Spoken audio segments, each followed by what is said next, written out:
Hi Virgo, this is your horoscope for August 2023. Thanks for joining me. It's a pleasure to be with you today. And I'm excited to see this as well because I'm a Virgo, so this is the forecast for myself as well.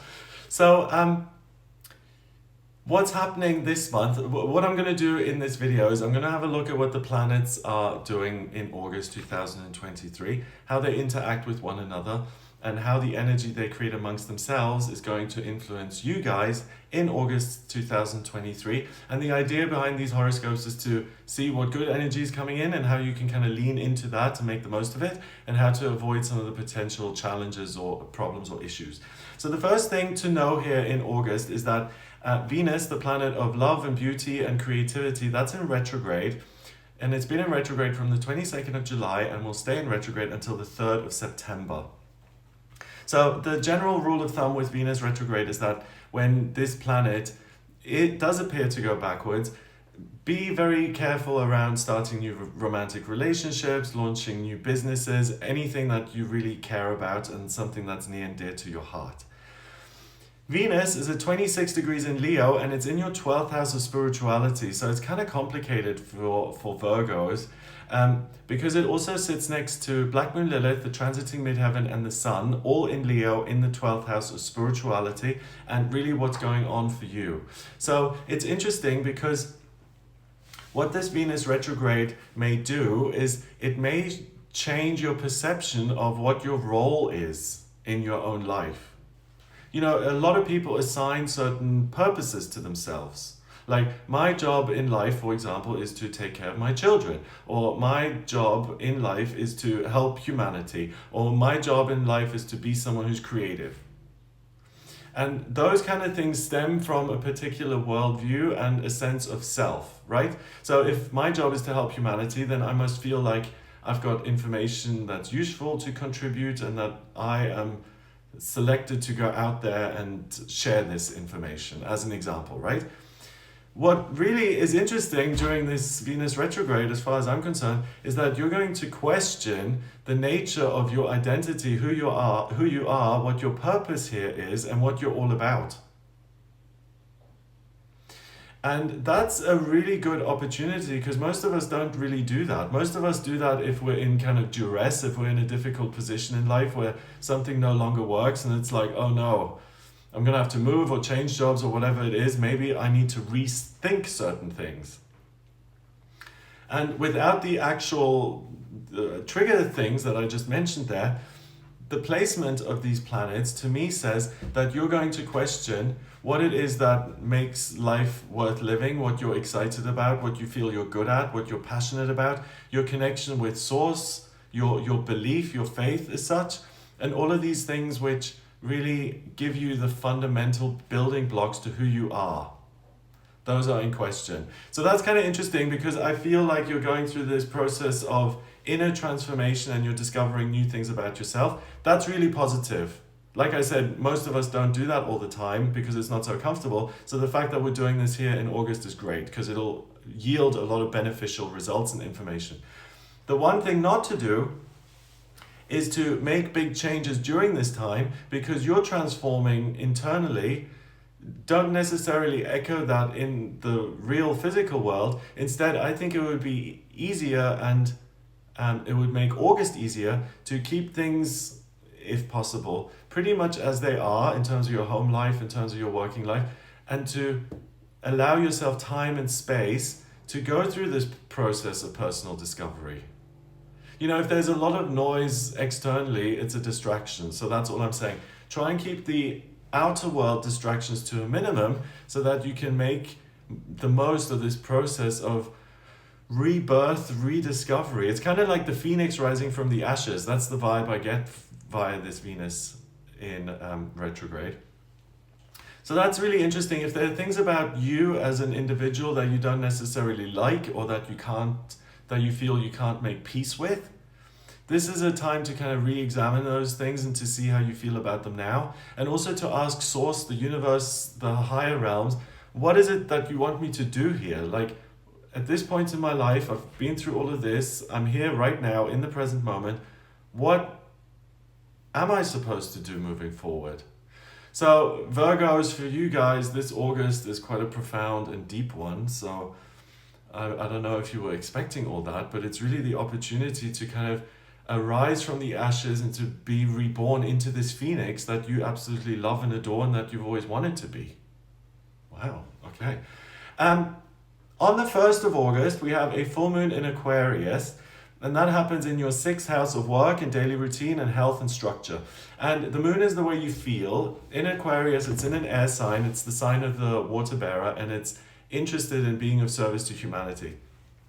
With this happening in your 6th house, you may have a huge sense of responsibility or a desire to do something charitable, to do something kind and good for other people. Absolutely, if that's what your heart desires here at the end of July, beginning of August, please do that, because that then is going to be very telling in this process of personal transformation, right? Because then you're transforming from a person who already does charity and who teaches others. You're not transforming from a place of, oh, I'm totally isolated by myself here and I don't know how I feel about myself. That makes sense. So most of the energy for the first 2 weeks of August are kind of concentrated on your 12th house.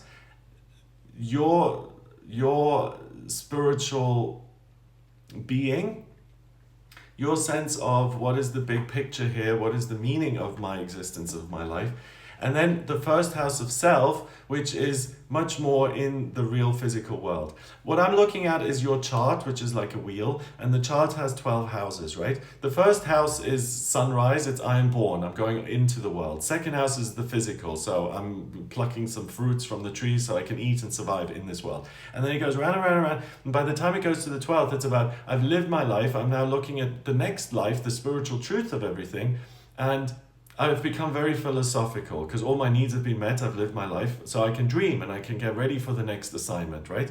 So you're in this weird cusp place of practical action in the real world and then transformation and understanding of yourself in a very abstract spiritual way. Mercury, your ruler, is in Virgo, the sign that it rules. Very happy. And it's in your first house of self. Mars, the planet of drive and ambition, is in Virgo next to Mercury, also in your first house. So in August, there's going to be this huge need to acquire information in order to create meaning, which again makes sense, but for you guys, Virgos particularly, because the big Virgo belief is, if I learn enough, if I study enough, then life finally will make sense. Which, I'm a Virgo and I haven't got to that point yet, but if you have, let us know what the final thing was you studied. So with this uncomfortable process of who am I, what makes me feel alive, plus Mercury and Mars in your first house, it's going to be like, well, okay, I don't really know what my purpose is. Rather than sitting here and meditating, it's going to be much easier to sign up for a course and to be told by someone else who I am and what's important for me. And that's what I'm telling you to please, if you can, avoid. The gift of this, or the key, is to figure it out by yourself through spiritual practices, through meditation, or whatever that means for you. For some people, a spiritual practice is playing their guitar. For others, it's holding their boyfriend's hand. For others, it's swimming. For others, it's meditating. For others, it's Pilates, chanting, praying, whatever. Whichever one works for you, which makes you feel genuinely connected, try and engage with that as much as you can, because that's where the answers lie. They don't come from the external world, because you're transforming into something that doesn't exist yet. You're unique. And only you can do that for yourself. If you get the information from other people, at best, you can become a facsimile of what they've discovered for themselves. Wow, okay. So I'm making faces because Virgo, this is apparently our opportunity to really transform into the people we want to be.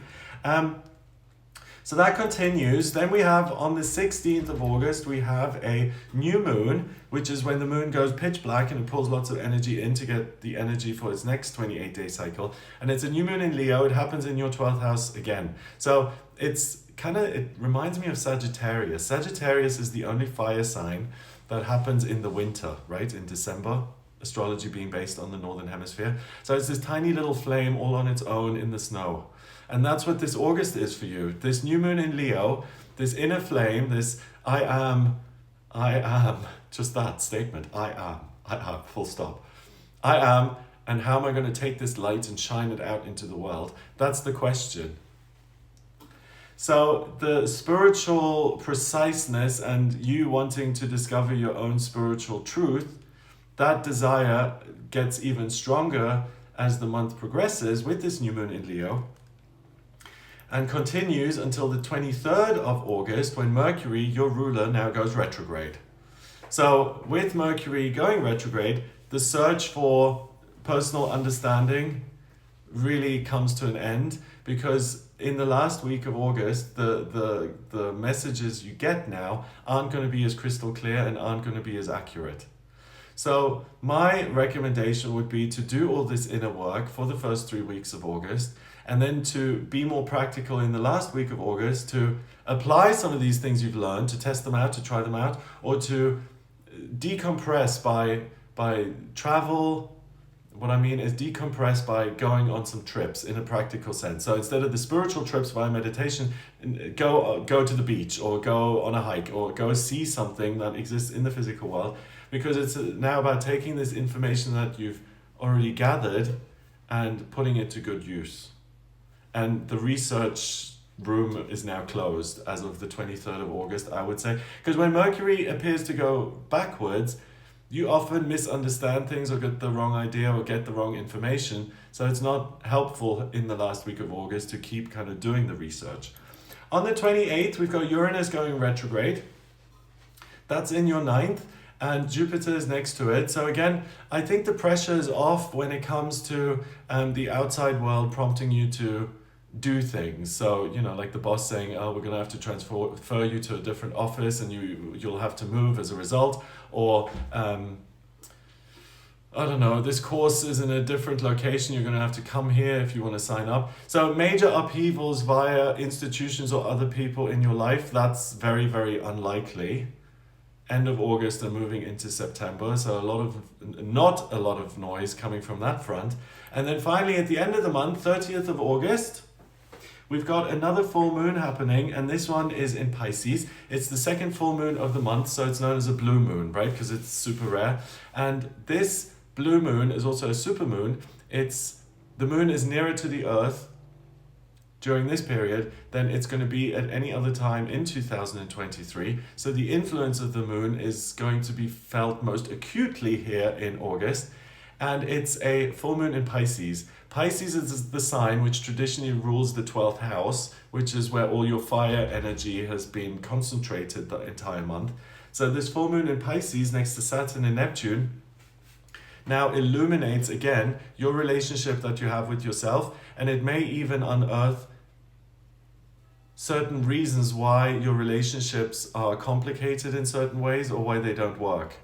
So if you've been trying to figure out what isn't kind of working for me in terms of my relationships, and I'm talking mainly about other people, but it could even be as fundamental as, why do I feel blocked in my relationship to something bigger? That full moon will allow you a breakthrough in those areas and to identify, okay, if I change this, I will get a different outcome. So it's a very kind of inner month for you. It's very revealing. And the outside world doesn't create a lot of distraction for you. So try and make the most of it, and then apply the new understanding that you gather in the last week of the month, if possible. I hope that gives you an idea of what you'll be working with here in August. I hope you have a fabulous month. If you'd like a personal reading with me, please get in touch via my website. It's gregoryscott.com. On the front page, click on Book Your Reading to audio reading with me. And if you like this video, then give it a thumbs up. Please hit subscribe and share the video online. Have a fabulous August, and I'll speak to you soon. All the best.